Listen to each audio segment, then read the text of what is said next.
मत भागो किसी के पीछे, जो जाता है उसे जाने दो, आएगा वहीं वापस लौट कर भी, खुद को बस कामयाब तो होने दो। हेलो दोस्तों, मैं हूं आरती सिंह और आप सभी का स्वागत है आपके अपनी यूट्यूब चैनल क्रिएटर बाय आरती सिंह पर। जैसा कि आप सभी को पता है कि आज हमारा टीजीटी पीजीटी सीरीज़ का 87 पार्ट है। इससे पहले हमने 86 पार्ट कंप्लीट करा दिए। अगर आपने वह नहीं देखे हैं तो ज़रूर देख लें, वह भी बहुत ज़्यादा इम्पोर्टेंट है आपके एग्ज़ाम की दृष्टि से। आज का जो टॉपिक है वह हमारा FN सुजा से संबंधित है और FN सुजा से संबंधित जितने भी क्वेश्चन बनते हैं हमने उन सभी को इस वीडियो में इंक्लूड किया है, इसलिए वीडियो को लास्ट तक ज़रूर देखें, वीडियो स्किप ना करें क्योंकि वीडियो बहुत ही ज़्यादा हेल्पफुल होने वाली है आपकी एग्ज़ाम की दृष्टि से। वीडियो स्टार्ट करने से पहले बता दूं, जिन लोगों ने अभी तक चैनल को सब्सक्राइब नहीं किया है वे सब्सक्राइब कर लें ताकि आपको नोटिफिकेशन मिलता रहे और आपसे कोई वीडियो मिस ना हो। वीडियो स्टार्ट करते हैं बिना अपना टाइम वेस्ट किए हुए। अगर फ्रेंड्स हम FN सुजा के जन्म की बात करें कि इनका जो जन्म हुआ था कब और कहाँ पर हुआ था, तो इनका जो जन्म हुआ था 12 अप्रैल सन 1924 में गोवा के सलीम गांव में हुआ था। ये पूछा जा सकता है क्योंकि बेसिक क्वेश्चन है और किसी भी कलाकार के बारे में पढ़ने से पहले हमें उसके जन्म और मृत्यु को जानना बहुत ज़्यादा ज़रूरी होता है। तो ये वाले क्वेश्चन पूछ लिए जाते हैं कभी कभी। तो इनका जो जन्म हुआ था 12 अप्रैल 1924 में। अगर राज्य पूछा जाता है तो गोवा में हुआ था। गोवा में अगर प्रॉपर स्थान की बात करें तो सलीम गांव में हुआ था। इंपॉर्टेंट क्वेश्चन है। नेक्स्ट है हमारा कि अगर फ्रेंड्स हम इनकी मृत्यु की बात करें यानी कि इनका जो निधन हुआ था कब हुआ था, तो 28 मार्च 2002 में हुआ था। और कहाँ पर हुआ था? मुंबई में। तो ये भी चीज़ याद रखना क्योंकि कभी कभी क्या होता है राज्य भी पूछ लिया जाता है और समय भी पूछ लिया जाता है। तो 28 मार्च 2002 में मुंबई में हुआ था। नेक्स्ट हमारा कि अगर फ्रेंड्स हम इनकी शिक्षा की बात करें यानी कि इन्होंने जो शिक्षा ली थी कला की वो कहाँ से ली थी, तो इन्होंने Sir J school of art Mumbai से ली थी। अगर समय की बात करें तो कब ली थी? 1939 में यानी कि 1939 में। तो ये भी चीज़ याद रखना इंपॉर्टेंट क्वेश्चन है। कभी कभी क्या होता है कि किसी भी कलाकार की शिक्षा के बारे में यानी कि स्कूल पूछने के बारे में के साथ साथ उसका समय भी पूछ लिया जाता है कि जो कोई भी कलाकार है जैसे FN सुजा है उन्होंने जो जिस स्कूल ऑफ आर्ट में कब शिक्षा ली थी, तो ऐसे पूछ लिया जाता है। बेसिक क्वेश्चन है तो आपको ये चीज़ें ज़रूर याद रखना है। तो आप नोट डाउन कर लेना है। यहाँ पे मैंने जितने भी क्वेश्चन ऐड किए वो बहुत ज़्यादा इंपॉर्टेंट एंड सिलेक्टिव है। जैसा कि आप सभी को पता है कि यहाँ पे मैं जो भी कार्य कराती हूँ वो मेरे खुद के बनाए हुए नोट्स हैं, जिसमें से मैंने 4 से 5 बुक्स के कलेक्शन के बाद ये सभी नोट बनाए हैं और आपके लिए इन्हें प्रोवाइड कर रही हूँ। नेक्स्ट देख लेते हैं। नेक्स्ट हमारा कि अगर फ्रेंड्स हम इनकी प्रसिद्धि की बात करें कि जो FN सुजा थे वह किस कार्य के लिए प्रसिद्ध थे, तो ये एक समकालीन चित्रकार थे और इन्होंने आकृतियों का भी कलाकार कहा जाता है। ये पूछा जा सकता है कि किस कलाकार को आकृतियों का कलाकार कहा जाता है। आपको एक और चीज़ बता दूं कि अगर आपसे फ्रेंड्स ये पूछा जाता है कि जो FN सुजा थे किस भारतीय ग्रुप से जुड़े हुए थे, तो ये प्रोग्रेसिव आर्टिस्ट ग्रुप जिसे हम पैक के नाम से भी जानते हैं। तो इससे यानी कि आज से जो कलाकार स्टार्ट हो रहे हैं वो पैक से संबंधित कलाकार हैं, यानी कि ये पहले कलाकार हैं जो मैं पैक से करा रही हूँ। बाकी आपको प्रॉपर वीडियो में देने वाली हूँ जो एक एक ग्रुप से संबंधित है, यानी कि जितने भी भारतीय ग्रुप हैं उनके ऊपर मैं आपको सेपरेट वीडियो दे दूँगी जिसमें आपको उनके बारे में संपूर्ण जानकारी मिलेगी। जो कलाकार थे, जो जबकि शुरुआत हुई थी, उसकी प्रथम प्रदर्शनी हुई थी, इन सभी के बारे में। बस जितने इंपॉर्टेंट ग्रुप हैं उनके कलाकार हो जाएं। मैं सिर्फ इंपॉर्टेंट जितने भी कलाकार हैं उनको कराऊंगी, एक्स्ट्रा चीज़ों को नहीं कराऊंगी क्योंकि समय बहुत ही कम है पेपर्स के में। नेक्स्ट देख लेते हैं। अगर फ्रेंड्स हम इनकी तकनीक की बात करें यानी कि जो FN सुजा थे उनकी तकनीक जो थी वो क्या थी, तो इनकी तकनीक जो थी प्रिय थी वो थी तेल रंग। तो इन्होंने जो कार्य किया था ज़्यादा से ज़्यादा वो तेल रंग में किया था। नेक्स्ट देख लेते हैं। नेक्स्ट हमारा अगर फ्रेंड्स आपसे पूछा जाता है कि किस कलाकार यानी कि वह कौन से कलाकार है जिन्हें विद्रोही कलाकार कहा जाता है या फिर बातूनी कलाकार कहा जाता है, तो वो कौन थे? ये भी FN सुजा थे। तो ये भी चीज़ याद रखना, यानी कि इनके ये 2 उपनाम है और ये पूछा जा सकता है या ये भी पूछा जा सकता है कि पैक ग्रुप के किस कलाकार को विद्रोही कलाकार कहा जाता है, तो वो कौन थे? FN सुजा थे। या फिर बातूनी कलाकार कौन थे, तो वो भी कौन थे? सुजा। तो ये भी चीज़ याद रखना, इंपॉर्टेंट क्वेश्चन है क्योंकि बहुत बार ये पूछा गया है। नेक्स्ट हमारा कि अगर फ्रेंड्स इनकी पत्नी की बात करें कि इनकी जो पत्नी थी उनका क्या नाम था, तो आपको मैं एक चीज़ बता दूं कि इन्होंने अपने जीवन काल में 4 शादियां की थी, जिनमें से यहाँ पर 3 के नाम दिए हुए हैं। एक तो मारिया थी, दूसरी थी लिशोलेटा और तीसरी थी बारबेला। और आपको एक और चीज़ बता दूं, जो बारबेला थी ये इनके साथ यानी कि जो सुजा थे वह अपनी जो 3rd पत्नी थी यानी कि तीसरी पत्नी जो थी बारबेला उनके साथ लंदन में बस गए थे। और समय की बात करें यानी कि कब बसे थे, तो वो 1967 में बस गए थे। तो ये चीज़ें पूछी जा सकती है कि वह पैक ग्रुप के वह कौन से कलाकार हैं जो अपनी पत्नी के साथ यानी कि लंदन में बस गए थे। और समय भी पूछ लिया जाता है, तो समय भी आप ज़रूर याद रखना। इंपॉर्टेंट क्वेश्चन है, तो आप इन सभी को नोट डाउन कर लेना, क्योंकि बहुत ज़्यादा इंपॉर्टेंट रहने वाले हैं, क्योंकि ये वाले बेसिक क्वेश्चन है और जो किसी भी ग्रुप से संबंधित कलाकार हैं वो अपने आप में ही बहुत ज़्यादा इंपॉर्टेंट है। तो जितने भी ग्रुप से संबंधित कलाकार हैं उनके बारे में आप संपूर्ण जानकारी ज़रूर कर लेना, क्योंकि इनसे क्वेश्चन बहुत पूछे जाते हैं। नेक्स्ट है हमारा कि अगर फ्रेंड्स हम इनकी संपूर्ण नाम की बात करें, यानी कि इनको ज़्यादा से ज़्यादा एफ.एन. सूज़ा के नाम से जाना जाता है। तो कभी कभी एग्जाम में ऐसा पूछ लिया जाता है कि इनका जो पूरा नाम है वह क्या है, और बहुत बार पूछा गया है। तो वो इनका जो पूरा नाम क्या है, फ्रांसिस न्यूटन सूज़ा। तो आप ये भी चीज़ याद रखना, ये बेसिक क्वेश्चन है और ये पूछे जाते हैं। कभी कभी क्या होता है कि हम चीज़ें ध्यान नहीं देते हैं और हमारा जो एग्ज़ाम में जो क्वेश्चन पूछा जाता है और वो हमारा क्वेश्चन गलत हो जाता है। तो आप जितने भी कलाकार हैं आप उन सभी के बारे में जो संपूर्ण नाम हैं, जो भी कलाकार हैं जिन्हें हम शॉर्ट फॉर्म के नाम से जानते हैं, आप उनके बारे में जान लें, या फिर मैं उनके ऊपर एक सेपरेट वीडियो करा दूंगी 1-2 दिन में। बस ये जितने भी कलाकार हैं ये संपूर्ण हो जाए, ज़्यादा टाइम नहीं है, बस एक दो दिन में ये कलाकार पूरे हो जाएंगे। नेक्स्ट हमारा कि अगर हम विषय की बात करें, यानी कि जो सूज़ा थे उनके चित्रों के जो विषय थे वो क्या रहे थे, तो इन्होंने ज़्यादा से ज़्यादा स्त्री जीवन और व्यक्ति चित्र बनाए थे। तो ये बता दूँ सबसे ज़्यादा जो बनाए थे इन्होंने स्त्री चित्रण क्या है, साथ के साथ इन्होंने कुछ व्यक्ति चित्र भी बनाए थे। नेक्स्ट सीख लेते हैं। नेक्स्ट हमारा, अगर फ्रेंड्स हम इनके वक्तव्य की बात करें तो इन्होंने बहुत सारे ऐसे वक्तव्य बोले थे, तो उनके बारे में जान लेते हैं।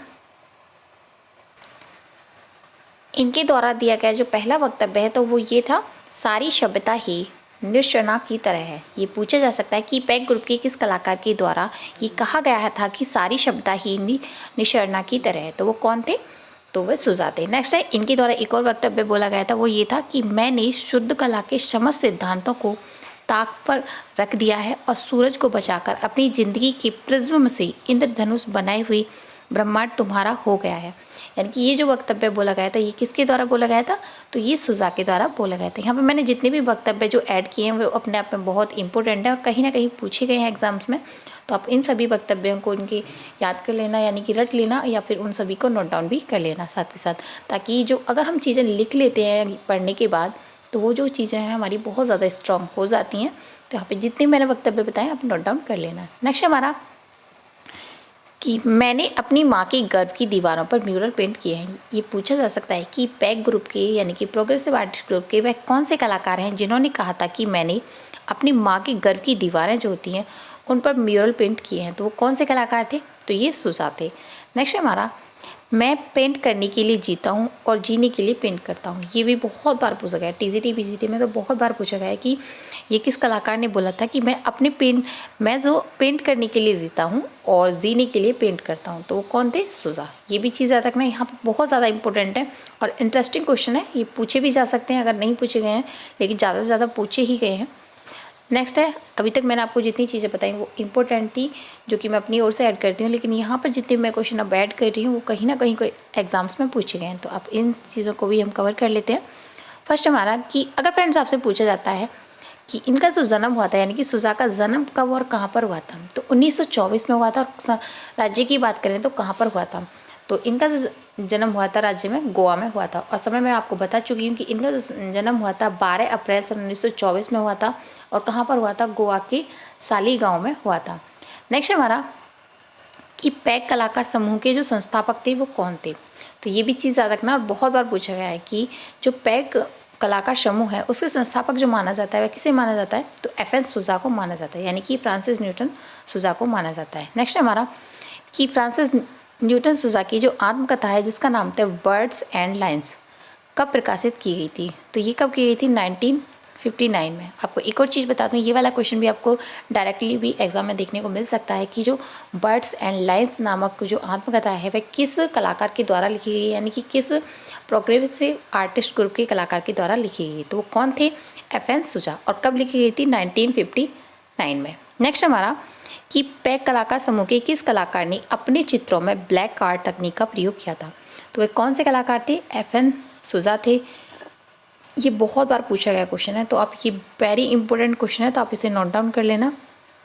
यहाँ पर मैंने जितने भी क्वेश्चन ऐड किए वो अपने आप में बहुत ज़्यादा इंपॉर्टेंट है, तो आप इन सभी को नोट डाउन कर लेना, अच्छे से तैयारी कर लेना, क्योंकि एग्जाम्स में ज़्यादा टाइम नहीं है और एग्ज़ाम के पास में यानी कि एग्ज़ाम के नज़दीक में जितनी भी चीज़ें पढ़ी जाती हैं वो स्ट्रांगली याद होती हैं। तो ज़्यादा से ज़्यादा अपनी पढ़ाई पर फोकस करें ताकि एग्ज़ाम जो है आप इजीली क्रैक कर पाएँ।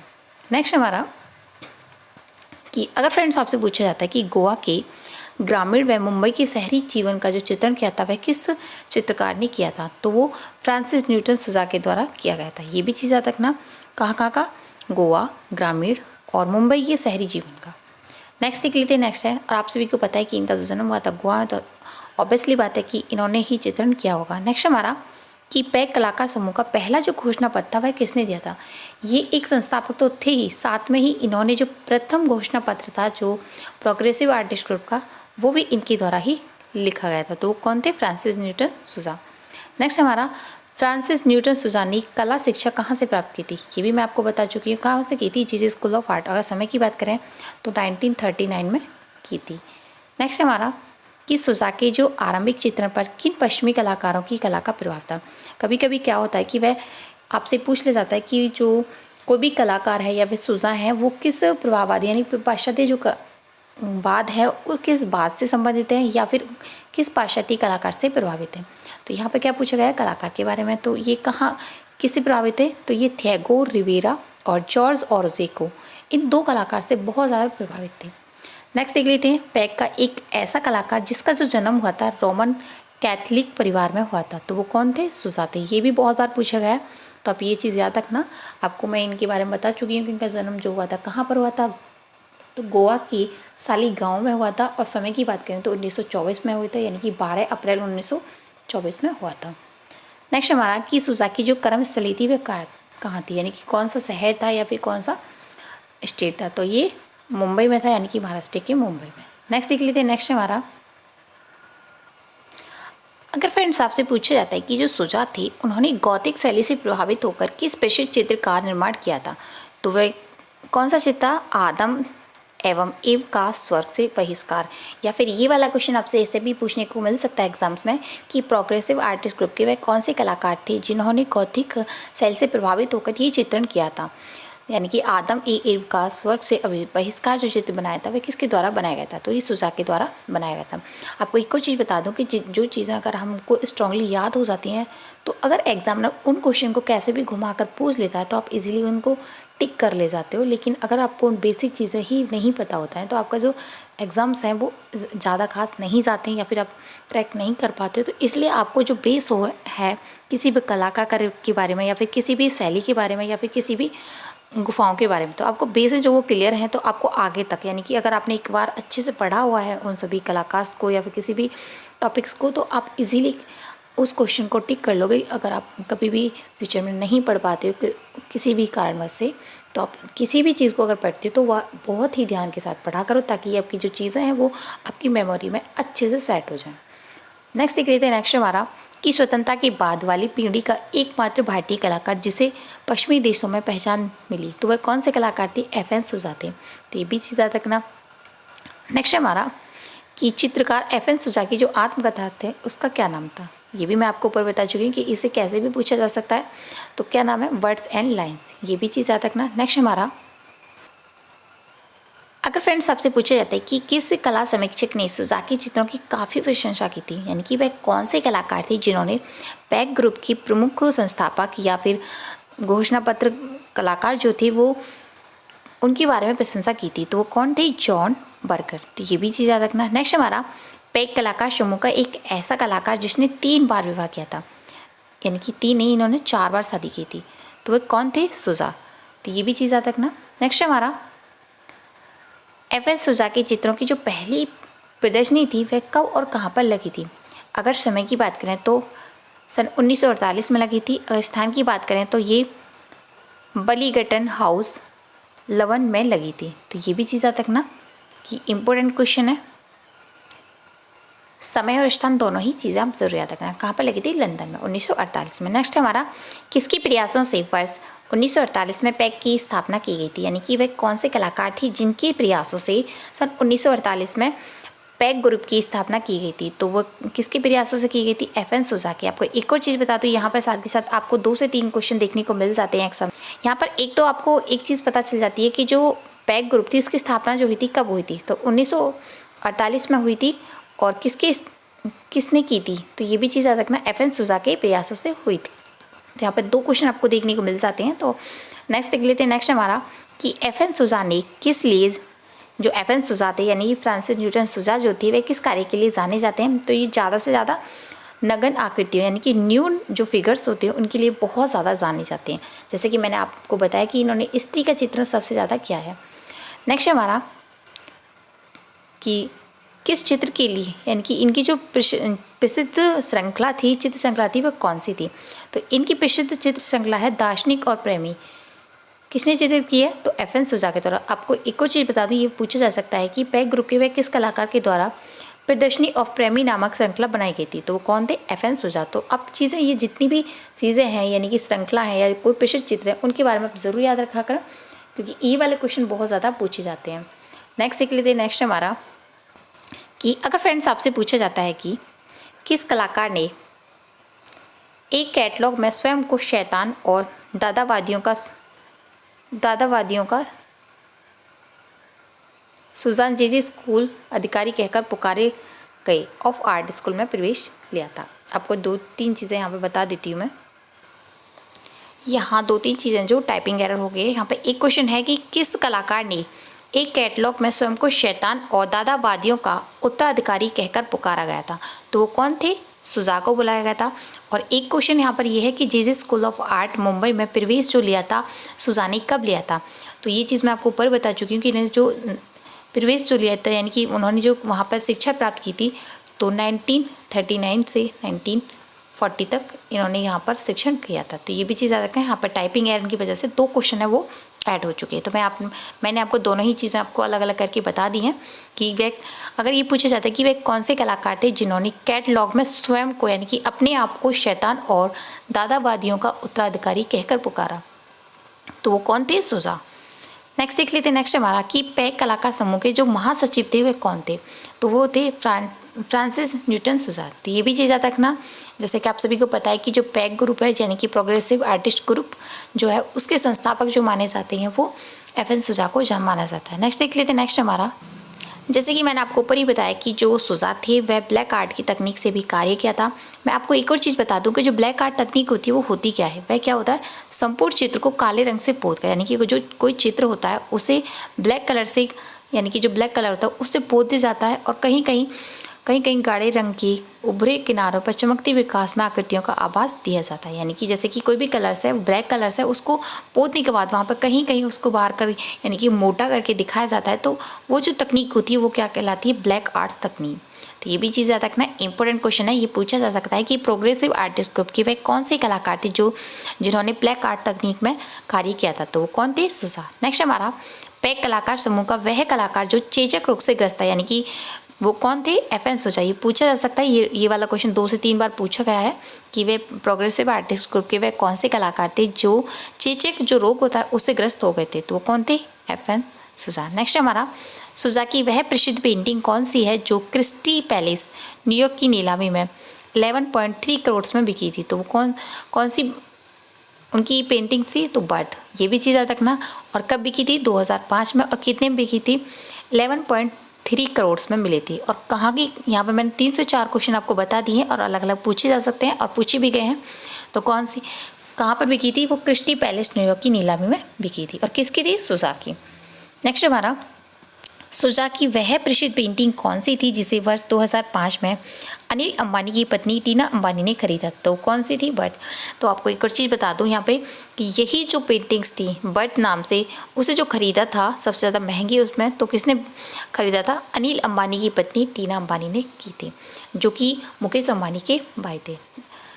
नेक्स्ट हमारा, मुकेश अंबानी के पिताजी थे। नेक्स्ट हमारा कि FN सुजा की जो मृत्यु हुई थी वह कब हुई थी और कहाँ पर हुई थी? ये भी चीज़ मैं आपको ऊपर ही बता चुकी हूँ कि इनके जो निधन हुआ था 2002 में हुआ था। और कहाँ पर हुआ था? तो ये मुंबई में हुआ था, यानी कि महाराष्ट्र के मुंबई शहर में हुआ था। अब आपको इनकी मैं प्रसिद्ध जो श्रृंखला थी उसके बारे में बता देती हूँ। और ये वाला जो क्वेश्चन है मैं आपको ऊपर भी बता चुकी हूँ। तो इनकी जो चित्र श्रृंखला है और चित्र के बारे में जान लेते हैं, जो कि इंपॉर्टेंट होते हैं, कहीं ना कहीं पूछे जाते हैं, एग्जाम्स में बहुत बार पूछे गए हैं। तो आप उन सभी को नोट डाउन भी कर लेना। इनकी जो प्रसिद्ध श्रृंखला रही थी वो कौन सी थी? दार्शनिक और प्रेमी। ये वेरी इंपॉर्टेंट है, आप नोट डाउन इसे ज़रूर कर लेना, अच्छे से रट लेना। नेक्स्ट है इनके बारे में, इनके जो द्वारा जो बनाए गए चित्र हैं, तो उनमें से एक चित्र है बर्थ, जो कि बहुत ज़्यादा फेमस रहा था और बहुत बार पूछा गया है। तो कौन सा था? बर्थ। जब कब बना था ये 2005 में बना था। नेक्स्ट है man and women grinding there teeth. तो ये चित्र जो बना है ये भी इनके द्वारा बनाया, और कब बना था? 1957 में। नारी और दार्शनिक, ये भी सुजा के द्वारा बनाया गया। लास्ट सफ़र, ये भी इनके द्वारा बनाया गया। और इसके माध्यम की बात करें तो ये तेल रंग से बनाया गया है। और कहाँ पर बनाया गया, यानी कि धरातल कौन सा था? कैनवास। समय की बात करें तो 1989 में बनाया गया था। नेक्स्ट हमारा ब्लू लेडी, जिसे हम नीली औरत बोलते हैं। तो ये भी जो बनाया गया है, ये किसके द्वारा बनाया गया है? तो ये सुजा के द्वारा। ये बहुत बार पूछा गया है कि नीली औरत किसके द्वारा बनाया गया है, और ये ऑप्शन में आपको एम.एफ. हुसैन देखने को मिल जाते हैं, और आप उसको कभी गलत कर लेते हो, क्योंकि उनका जो समय माना जाता है हुसैन का, उसमें ब्लू पीरियड और पिंक पीरियड, इस वजह से बहुत सारे ऐसे बच्चे हैं जो ये क्वेश्चन गलत कर देते हैं। अगर आपको पता है तो आप इजीली से टिक कर लोगे। नेक्स्ट हमारा portrait of the progressive artist. जो पोर्ट्रेट ऑफ प्रोग्रेसिव आर्टिस्ट, ये वाला क्वेश्चन बहुत बार पूछा गया था, और इम्पोर्टेंट है ये कि प्रोग्रेसिव ग्रुप की वह किस कलाकार के द्वारा portrait of the progressive artist चित्र बनाया गया था। तो वो कौन से कलाकार थे? सुजा। नेक्स्ट हमारा लॉस रेम्बल्स। ये जो चित्र बनाया है ये भी इनके द्वारा बनाया गया है। इसका पूरा जो नाम है लॉस रेम्बल्स बार्सिलोना। अगर माध्यम की बात करें तो ये कैनवास पर तेल रंग से बनाया गया था। अगर समय की बात करें कि कब बनाया गया था, तो ये 1961 में, यानी कि 1961 में बनाया गया था। अगर वर्तमान समय की बात करें कि वर्तमान समय कहाँ पर है, तो ये राष्ट्रीय आधुनिक कला दीर्घा नई दिल्ली में सुरक्षित है। तो ये भी इम्पोर्टेंट है, और ये बहुत ही ज़्यादा इम्पोर्टेंट है, इसे भी आप नोट डाउन कर लेना। नेक्स्ट हमारा इरोस किलिंग थेनाटॉक्स। अगर इसकी बात करें तो ये किस माध्यम बना था? ये कैनवास पर बना था, और माध्यम क्या था? तेल रंग। तो यहाँ पे जितने भी मैं चित्र बता रही हूँ बहुत ज़्यादा इम्पोर्टेंट है, तो आप इन सभी को नोट डाउन कर लेना अच्छे से, ताकि आपका जो क्वेश्चन है कोई भी छूटे ना। आपको 2-3 चीज़ें मैं और बता देती हूँ कि अगर आपसे पूछा जाता है कि जो सुजाते वे किस सन में, यानी कि लंदन में या न्यूयॉर्क में जाकर बस गए थे, और अपनी किस बीवी के साथ, तो ये भी चीज़ मैं आपको बता चुकी हूँ ऊपर ही, तो आप इन्हें भी नोट डाउन कर लेना। तो समय की बात करें तो 1967 में, और किसके साथ गए थे? अपनी थर्ड जो पत्नी थी, तीसरी पत्नी थी, जिनका नाम था बारबेरा के साथ ये न्यूयॉर्क में बस गए थे। तो ये भी चीज़ याद रखना, इंपॉर्टेंट क्वेश्चन है, क्योंकि बहुत बार पूछे गए थे। अगर हम इनकी चित्रों की विषय की बात करें, इनके समय का, यानी कि इनके समय के जो विषय रहते वो क्या रहते, तो इनके चित्रों की जो विशेषता मानी जाती है, छोटे जो फेस जो थे वे छोटे आकार के बनाए गए थे, चेहरे जो थे, और उनका जो जबड़ा हुआ था वो चपटा हुआ था बनाया था, कुछ चपटे आकार का बनाया गया था, और मुँह जो था थोड़ा खुला हुआ था। इनके जो मुँह थे वो खुले हुए थे, यानी कि फेस से दाँत दिखाई देते थे। और सुजा का जो जहार था वो मन स्थिति का था, और उनकी आंखें और कान नाक वहाँ बना दिए जाते थे, यानी कि पास में ही। बहुत अजीब सी फेस की आकृति होती थी, लेकिन ये ज़्यादा प्रसिद्ध नहीं हो पाए थे इनके चित्र जो थे। और इनका एक और चित्र है जिसका नाम है डी जर्नेट, जो कि तेल माध्यम से बनाया गया था, और ये भी बहुत ज़्यादा इम्पोर्टेंट है। और ये अगर वर्तमान समय की बात करें तो ये कहाँ पर है? Asian art gallery. कहाँ पर है? एशियन आर्ट गैलरी में स्थित। कौन सा? D generate. तो ये भी चीज़ याद रखना, इंपॉर्टेंट क्वेश्चन है, बहुत बार पूछा गया है। माध्यम की बात करें तो ये तेल माध्यम से बनाया गया है बोर्ड पर, तो ये भी चीज़ इंपॉर्टेंट है। और आपको एक और चीज़ बता दूं कि जो ये शुजा जो थे ये 1947 में भारतीय कम्युनिस्ट पार्टी से जुड़े थे, और ये विद्रोह स्मारक स्वभाव के भी कारण, यानी कि इनका जो स्वभाव था कैसा था? विद्रोह। तो जैसे कि मैंने आपको ऊपर ही बताया था कि वे कौन से कलाकार हैं, या पैक ग्रुप के वे कौन से कलाकार हैं जो विद्रोह आकृति के थे, यानी कि विद्रोह जो प्रवृत्ति थी उसके थे। तो वो कौन थे? ये सुजा थे। और कब जुड़े थे ये कम्युनिस्ट पार्टी से? तो 1947 यानी कि 1947 में जुड़े थे। और 1942 में ये भारत छोड़ो आंदोलन जो था उसमें भी इन्होंने अपनी भूमिका निभाई थी, यानी कि इन्होंने बढ़ चढ़कर इसका अपना योगदान दिया था इस आंदोलन में। तो ये भी चीज़ याद रखना। अगर फ्रेंड्स में इनकी यूरोपीय कलाकार की बात करें, यानी कि ये किस यूरोपीय कलाकार से प्रभावित थे, तो ये सेजा। आप इन चीज़ों को भी नोट डाउन कर लेना, क्योंकि ये भी इम्पोर्टेंट है। पाल गोगा और मातिस, इन कलाकार से ये बहुत ज़्यादा प्रभावित थे। ये पाश्चात्य कलाकार हैं, तो इन्हें भी आप नोट डाउन कर लेना। और जैसे कि मैंने आपको पहले बता चुकी हूँ कि ये ब्लैक आर्ट पर आधारित इन्होंने चित्र भी बनाए थे। और एक और चीज़ बताती हूँ कि ये नारियों से नफरत करते थे, क्योंकि इनका जो दिमाग की वजह से इनकी जो बहुत ज़्यादा गहरा प्रभाव पड़ा था, और इसी वजह से ज़्यादा इन्होंने नारी चित्रण से पहले करते थे, लेकिन इनको दिमागी हालात कुछ ठीक नहीं रही थी, इसी वजह से इन्होंने नारियों से नफरत करना स्टार्ट कर दिया था। क्योंकि इन्होंने 4 शादियाँ की थी, फिर भी इनके साथ जो रही थी कोई भी एक भी पत्नी इनके साथ नहीं रह पाई थी। और एक और चीज़ है, आपसे ये भी पूछा जा सकता है कि प्रोग्रेसिव आर्टिस्ट ग्रुप के वह कौन से कलाकार थे जिन्होंने ईसा मसीह से संबंधित चित्र बनाए थे, तो वो कौन थे? ये सुजा ने ईसा मसीह से संबंधित भी चित्र बनाए थे, तो ये भी चीज़ रखना। और भी कलाकार हैं जिन्होंने बनाए थे, मैं आपको उनके बारे में बता दूंगी। और एक और चीज़ बता दूं कि इनका जो दिमाग था एक कंप्यूटर की तरह काम करता था, और इसी वजह से इनकी एक विशेषता ये थी कि ये एक दिन में 15 पेंटिंग्स बनाने का रिकॉर्ड था। ये पूछा जा सकता है कि प्रोग्रेसिव आर्टिस्ट ग्रुप का वह कौन सा कलाकार था जो एक दिन में 15 पेंटिंग बनाने का रिकॉर्ड रखता है, तो वो कौन से थे? तो वो सुजा थे। ये भी चीज़ याद रखना इम्पोर्टेंट है। तो आज का जो वीडियो वो यहीं समाप्त होता है। अगर उम्मीद है कि आज का जो वीडियो है आपको पसंद आया होगा।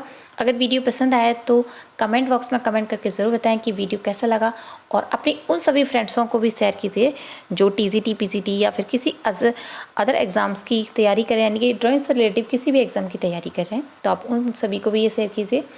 और कमेंट बॉक्स में कमेंट करके ज़रूर बताएं कि वीडियो कैसा लगा। Thank you for watching this video. मिलते हैं नेक्स्ट वीडियो में, तब तक के लिए bye bye and thank you so much.